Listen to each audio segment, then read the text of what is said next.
Okay, now we are looking at topic pair of straight lines. Exercise 4.2. First of all, we will look at the concept that is involved in exercise 4.2, and then we will go for the problems. पहले concept देखते हैं, फिर problems देखते हैं. पहला concept ये है, if theta is the acute angle between pair of lines given by ax square plus 2hxy plus by square is equal to 0, then tan theta is equal to 2 root x square minus ab upon a plus b. मुझे मिलेगा tan theta is equal to mod of 2 root h square minus ab upon a plus b. ये मुझे मिलेगा. तो मुझे कोई भी pair of lines के बीच में अगर एंगल फाइंड करना है तो ये मैं फॉर्मूला यूज करूंगा tan theta is equal to 2 root h square minus ab upon a plus b. So what exactly is x square plus 2hxy plus by square equal to 0? ये equation है pair of lines का जो origin में से जाते हैं. ये combined equation है पेयर ऑफ लाइंस का जो ओरिजिन में से जाते हैं. तो अगर हम लोग फाइंड करना चाहते हैं एंगल, जैसे अभी एक क्वेश्चन आपको दिख रहा है यहां पर, find okay here find the measure of acute angle between the lines represented by this.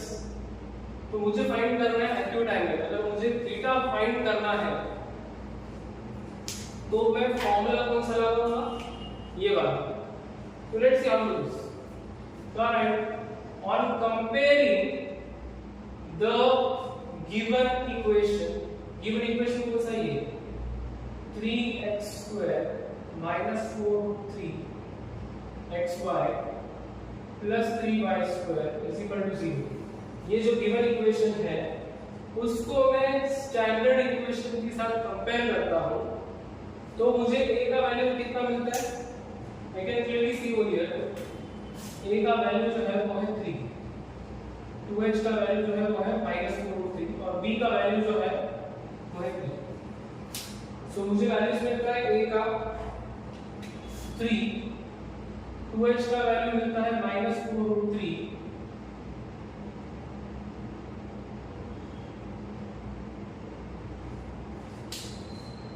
और b का वैल्यू मिलता है 3.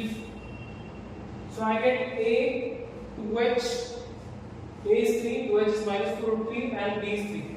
अभी अगर मैं h का वैल्यू फाइंड करता हूं तो h का वैल्यू आता है 2 1 2 2. ये मुझे मिला h का वैल्यू. अभी ये तीनों वैल्यूज मुझे क्यों चाहिए, ये ऑलमोस्ट हर सम में लगेंगे मुझे. तो let theta be the acute angle between the lines and therefore I can say tan theta will be mod of 2 root h square minus ab upon a plus b. तो अगर मैंने यहाँ पर h का वैल्यू डाल दिया, h का value क्या है, h का वैल्यू है -4/3 का स्क्वायर माइनस a कितना है 3, b कितना है 3 अपॉन a प्लस b मतलब 3 प्लस 3. तो यहाँ पर मैंने वैल्यू डाल दिया 2, h का वैल्यू डाला, a का वैल्यू डाला, b का और a प्लस b का वैल्यू डाला. तो मुझे क्या मिलेगा, यहाँ पर 2 बाहर मिलेगा. दिस इज 2 का स्क्वायर इज 4, रूट 3 का स्क्वायर इज 3, 4 3 जा 12, 12 minus 9, 3 3 जा 9, ये मिलेगा 12 minus 9 divided by 6. ये कितना आ जाएगा 2, 12 minus minus 3. और अगर ये कैलकुलेशन किया मैंने 2 1 जा 2 3 जा, ये आएगा √3 upon 3. तो tan थीटा अगर √3 upon 3 आ रहा है मतलब ये आ जाएगा 1/√3 एंड tan का कौन सा एंगल 1/√3 रहता है, tan का 30. So theta is pi by 6 5/6 radian या फिर 30 डिग्री ऐसे मैं बोल सकता हूँ, दोनों में से कुछ भी हम लोग लिख सकते हैं। दैट इज 5/6 या तो मैं अगर बोलूंगा उसको 30 डिग्री, दोनों में से कुछ भी लिख सकते हैं। So this is your first question, 4th का first.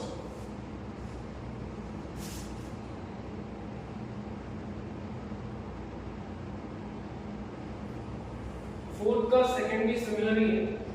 I do fourth का second also. The question is उसका fourth का fourth करता हूँ मैं. A square minus 3b square into x square plus 8abxy plus b square minus 3a square y square is equal to 0. ये question है। अभी ये फोर्थ क्वेश्चन है, सेम ही है, इसी का सब क्वेश्चन है, तो एग्जैक्टली सेम पार्ट जाएगा। इसका solution on comparing this equation, on comparing the given equation क्या ये है, a square minus 3b square into x square plus 8abxy plus b square minus 3a square y square is equal to 0 with, अभी इसको मैं compare कर रहा हूँ किसके साथ, तो अभी जो इक्वेशन है उसमें a b और h जो कि स्मॉल है, तो ये केस में मैं क्या करता हूँ, यहाँ पर मैंने ये लिया था बट अभी मैं यहाँ पर चेंज करता हूँ, मैं इसको कैपिटल A लिखता हूँ क्योंकि स्मॉल a ऑलरेडी यूज हो चुका है। कैपिटल A इसलिए लिखा है क्योंकि स्मॉल a क्वेश्चन में यूज हो चुका है। So let it be ax square plus 2hxy plus by square is equal to 0. ये मिल गया। तो if I compare this, what do I get? a के जगह पे क्लियरली दिखाई दे रहा है, a के जगह पे ये है, 2h की जगह पे ये है और b की जगह पे ये है। So I can see capital A square minus 3b square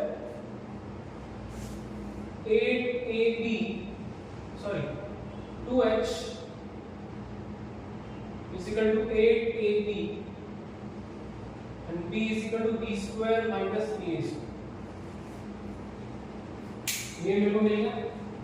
अभी फॉर्मूला तो यही रहेगा, ओके, फॉर्मूला यही रहेगा। तो फॉर्मूला में जो x square minus ab है वो हम लोग पहले कैलकुलेट कर लेते हैं, हम लोग वो पहले ही कैलकुलेट कर लेते हैं। तो x कितना आएगा, 214ab। व्हाट आई डू, ये जो टर्म्स है एंगल में a plus b और x square minus ab, ये पहले ही कैलकुलेट करके बाद में इसमें डाल देते हैं हम लोग, ये सम के लिए काफी थोड़ा लेंथी लग रहा है इसीलिए। सो x square minus ab अगर मैं कैलकुलेट करूं, h कितना है 4ab का स्क्वायर माइनस a कितना है a square minus 3b square, b कितना है b square minus 3a square, तो कितना आ जाएगा 16a square b square minus, if you multiply this will be a square b square, a square into 3 raised to 4 हो जाएगा, 3b raised to 4 हो जाएगा और ये हो जाएगा plus 9a square b square। ये कैलकुलेशन अगर हमने किया तो कितना आता देखते हैं 16a square b square minus, अब ये 9 और ये 1 हो जाएगा 10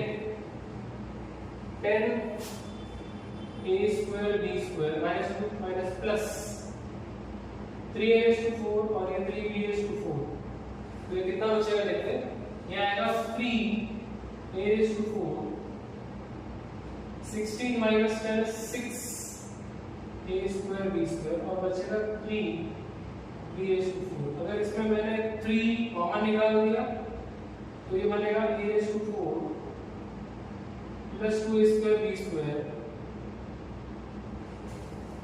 और ये जो पार्ट है वो बनेगा 3a² plus b² the whole square. This looks like first term का square plus 2ab plus b²।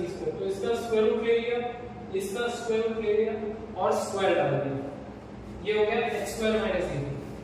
वैसे ही अभी फाइंड करेंगे a plus b का वैल्यू। a plus b मतलब दोनों का ऐड कर दो। So if I add a² - 3b² and b² - 3a², ये a² - 3a² is -2a² and this will be -2b²। तो ये मिल गया मुझे a plus b का वैल्यू। अभी इतना सब मिलने के बाद अभी ये वैल्यूज पे चाहिए तो -2b कॉमन निकाल सकते हैं, ये आएगा a² plus b²। Now let's put this values in the formula। Formula क्या है? फॉर्मूला है tan थीटा = 2 रूट, अभी कैपिटल में लिखना है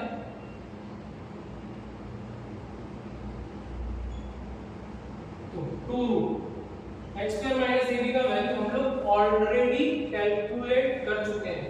ये देखो ये value 3 into a² plus b² का स्क्वायर और नीचे -2 into a² plus b²। तो अगर मैंने इसका ये √3 कैसे जाएगा, ये स्क्वायर रूट चला जाएगा, you will get a² plus b², ये -2 आ जाएगा, ये आ जाएगा a² plus b²। तो ये कैंसिल हो जाएगा, 2 will cancel, you will get √3 only because ये -√3 हो जाएगा, बट ये mod of -√3 is √3। तो tan थीटा अगर √3 है तो थीटा आएगा 60 डिग्री, tan 60। तो ये आ गया 30 डिग्री पहला और ये आएगा 4 वाला 60 डिग्री। ये था क्वेश्चन नंबर 4 का 1 और 4। ये होगा first concept to find the angle between pair of lines. अभी यहाँ पर अगर दो पेयर ऑफ लाइंस परपेंडिकुलर है या तो कोइंसिडेंट है, कोइंसिडेंट मतलब एक के ऊपर एक, अगर दो लाइंस कोइंसिडेंट है एक के ऊपर एक ऐसे ओवरलैप कर रहे तो इनके स्लोप्स इक्वल हो जाएंगे, और अगर इनके स्लोप्स इक्वल है तो मैं बोल सकता हूं m1 - m2 0 भी होता है। और अगर ये टर्म्स में बात कर रहे तो h² - ab, h²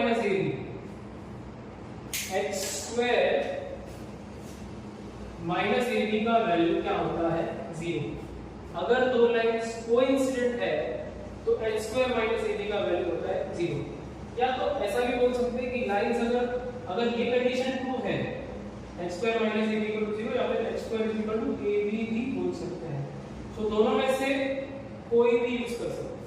I can say if the lines are coincident h² - ab 0, if h² - ab is 0 lines are coincident.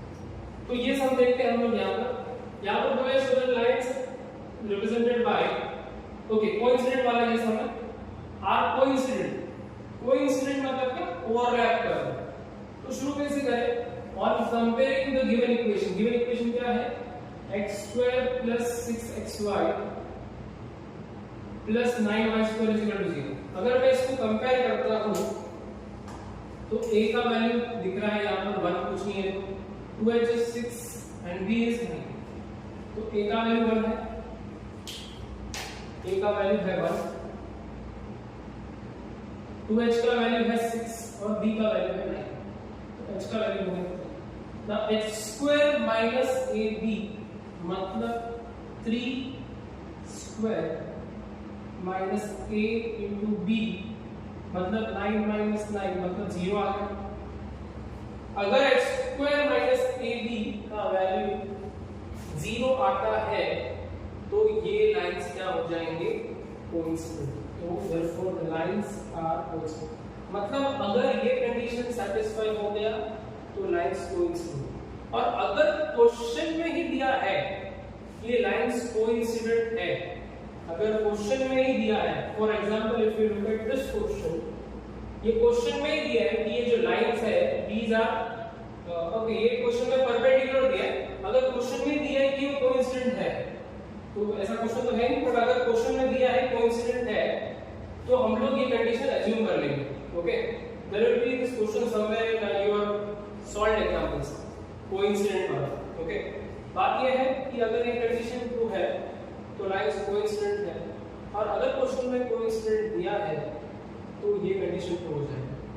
Okay, ये कंडीशन ट्रू तभी होगा जब लाइंस कोइंसिडेंट रहेंगे, या फिर अगर ये कंडीशन ट्रू दिया है, क्वेश्चन में बोला है कोइंसिडेंट है, तो x square minus ab should be 0, and x square minus ab is 0, then the lines are coincident.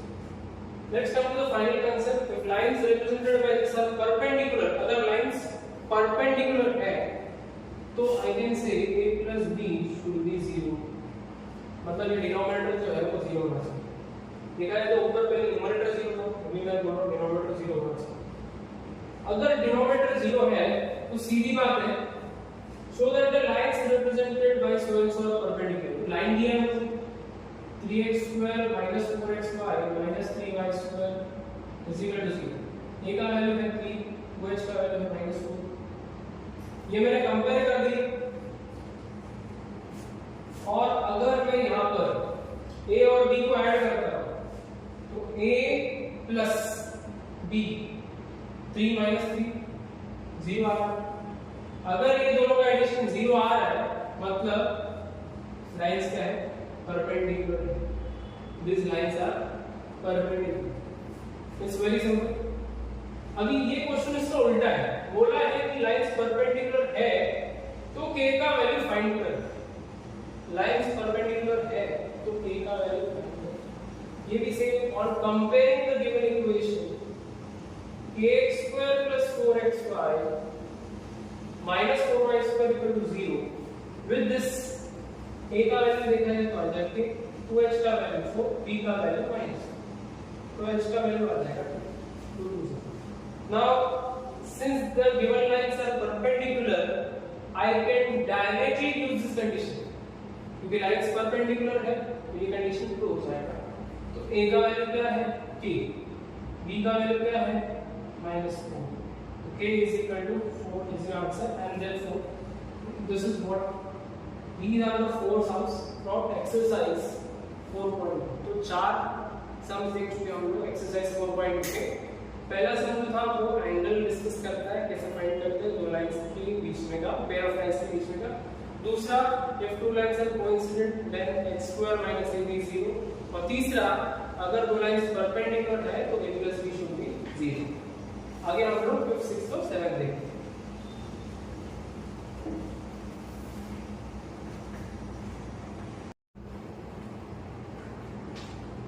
Okay, let's look at exercise 4.2. Question number 5 and 6.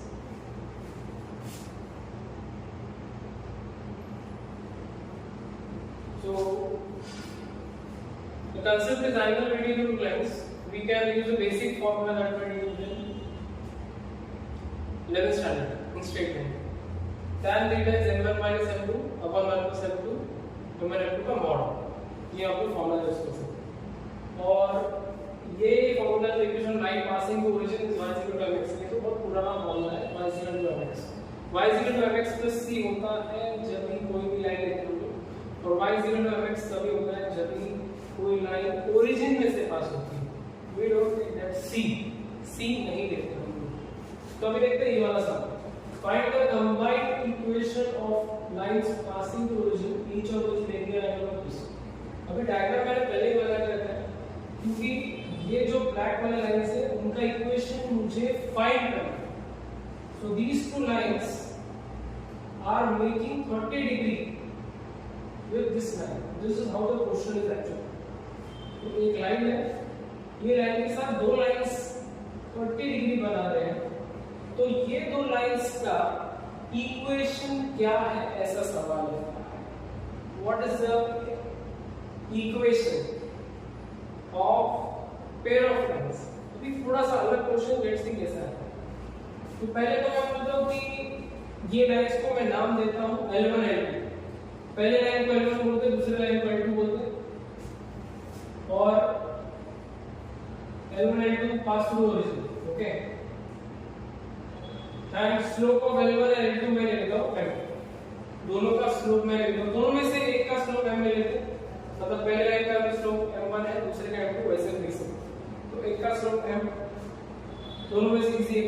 हमने ले लिया। अभी आगे मैं क्या करता हूँ, स्लोप ऑफ दिस लाइन। अभी स्लोप ऑफ अ लाइन अगर मैं बेसिक फॉर्मूला यूज करता हूँ, slope of line ax plus by plus c is equal to 0 is minus a by b।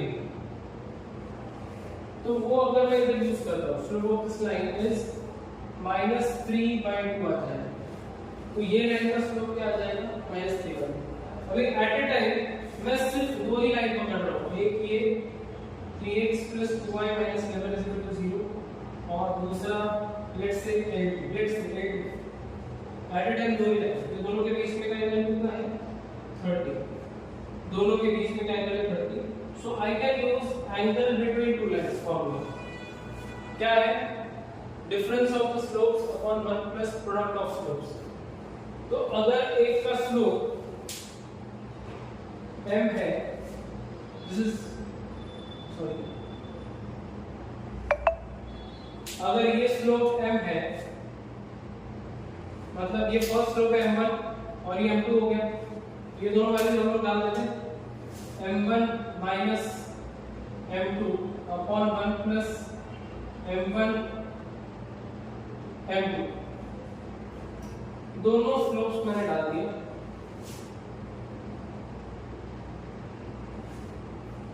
अभी एंगल कितना है 30, tan 30 is 1/√3,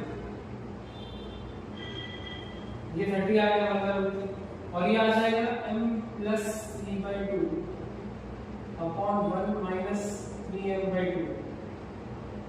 अगर इसको कैलकुलेट किया हमने 1/√3, ये आ जाएगा 2m plus 3 डिवाइडेड बाय 2 और ये 2 minus 3m डिवाइडेड बाय 2। अगर ये 2 कैंसिल कर दिया और मैंने स्क्वायर कर दिया और क्रॉस मल्टीप्लाई भी कर दिया, तो इसका स्क्वायर इधर आ जाएगा, इसका स्क्वायर 3 होता है, उधर चला जाएगा, और इसका स्क्वायर आएगा 2m plus 3 तो एंड ये मैंने ऑन स्क्वायरिंग भी कर दिया। अभी कैलकुलेशन बेस्ड है, a square minus 2ab 2 to the 4 4 3 are 12 plus 9m square, ये 3 कैसे ही रहेगा, 2 first term square plus 2 to the 4 4 3 are plus 9, so this will be 3 4s are 12m square, 3 12s are 36m, 3 9s are 27, 4 minus 12m plus 9m square, 12 minus 9 is 3m square, 36 plus 12 is 48m, 27 minus 4 is 23 is equal to 0। तो ये आ गया अपना equation in terms of m। Okay, अभी देखा है कि उसको factorise करके m का दो वैल्यूज भी निकाल सकते हैं और उससे हम लोग दो अलग-अलग इक्वेशन निकाल के हम लोग मल्टीप्लाई भी कर सकते हैं। बट अभी हम लोग क्या करेंगे, m को स्ट्रेट फॉरवर्ड हम लोग लिखेंगे y/x। क्यों? क्योंकि अगर मैं कोई भी एक लाइन लेता हूं जो ओरिजिन में से जाती है, उसका इक्वेशन रहता है y = mx। सो ये जो OP है, मतलब L1 या L2 बोलो या OP OQ बोलो, ये लाइन का इक्वेशन रहेगा y = mx, क्योंकि वो लाइन ओरिजिन में से जा रही है। तो y = mx, y m क्या आएगा y/x, m के जगह पे लिख दो y/x, m के जगह पे लिख दो y/x और उधर भी ओके, ये खाली 23। So if I multiply this by x square, I'll get 3y square plus 48xy plus 23x square is equal to 0. That is, I can say 23x square plus 48xy plus 3y square is equal to 0. So this is the equation, that is the combined equation. So this is the combined equation, is the required combined equation. That's it. Okay. Let's come to question number 6. This is again very important sum as far as exams are concerned. If the angle between lines represented by this is equal to angle between lines, मतलब ये दोनों lines जो है इनमें का जो angle है वो इक्वल है। फॉर एग्जांपल अगर इसका एंगल मैंने ले लिया थीटा और इसका अगर थीटा 1 ले लिया और इसका अगर थीटा 2 ले लिया तो थीटा 1 और थीटा 2 इक्वल है, ऐसा बोला। ये दोनों में का एंगल थीटा 1 है और ये दोनों में का एंगल थीटा 2 है, दोनों में का एंगल इक्वल है, ऐसा बोला। You have to show this. अभी कैसे करते हैं? तो मैं बोलता हूं कि ये जो लाइन है, ओके, ये लाइन जो है, let theta 1 be the angle between angle between the lines represented by ax square plus 2hxy. Therefore tan of theta 1 will be what? 2 h square minus ab upon a plus b. अगर line ये है, ये मेरा friend है, तो theta ये आ गया, okay, ये थीटा 1 के लिए। सेम वे अगर मैं बोलता हूँ let theta 2 be the angle between lines represented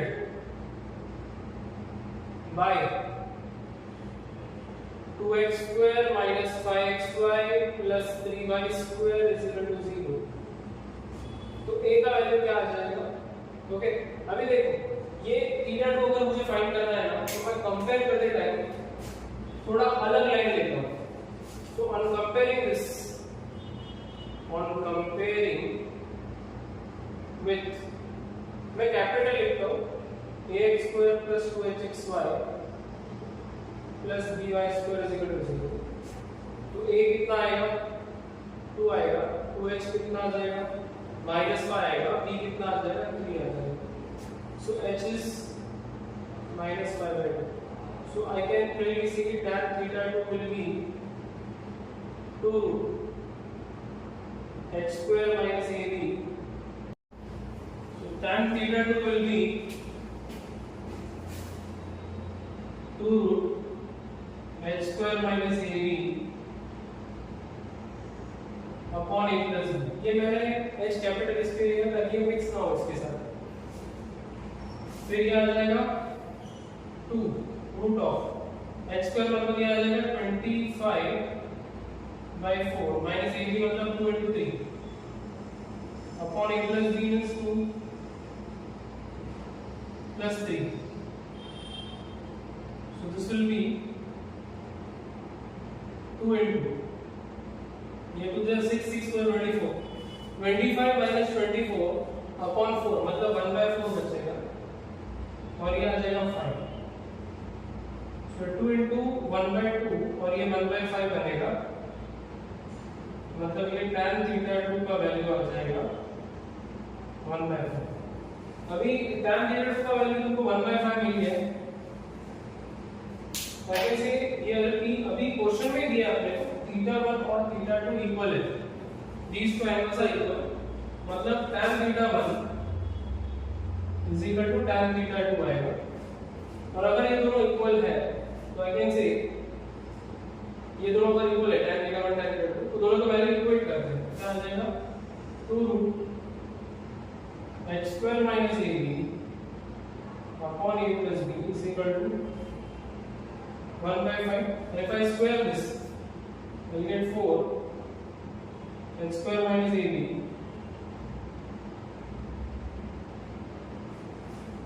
25 cross 25 was 100।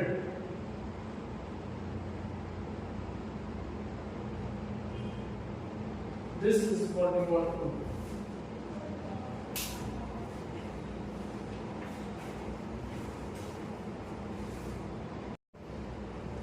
Let's look at question number 7. Find the combined equation of lines passing through the origin and each of which makes an angle 60 degree with y-axis। अभी अगर मैं ये बोलूँ ये y-axis है, ये x-axis है, तो समझ लो ये लाइन जो है L1 है और ये लाइन जो है L2। तो L1 जो है वो 60 डिग्री बना रहा है y के साथ, और L2 भी बना रहा है 60 डिग्री। ये दोनों लाइन 60 डिग्री बना रहे हैं y एक्सिस के साथ। बट हम लोग जब भी स्लोप्स कैलकुलेट करते हैं, स्लोप्स हमेशा x एक्सिस के हिसाब से कैलकुलेट होता है, क्योंकि इंक्लिनेशन हमेशा x एक्सिस के हिसाब से। मतलब क्या?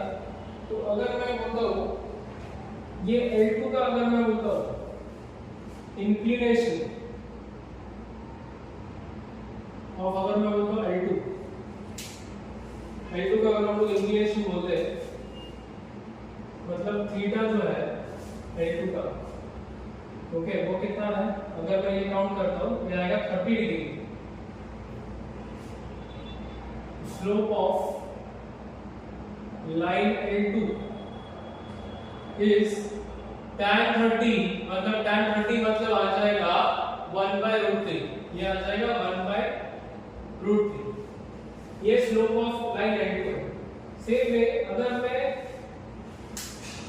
जो दूसरा लाइन है L1 उसका एंगल देखता हूं, तो 30 + 60 + 60 दैट इज 150 डिग्री।